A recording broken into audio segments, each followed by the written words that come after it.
Hello. Hello. काय करू राहिल्या मेवण्या बाई? स्वयंपाक? अच्छा. कामाला जायचं आहे का?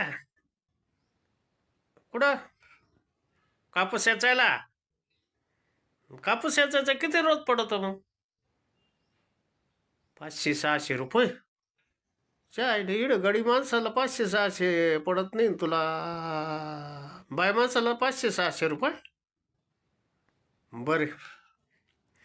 बरं मग मला ज्वारीचे भाकर ठू बरं का, मी सोमवारी येणार आहे ना, तर एक भाकरीचं पीठ लावून ठू.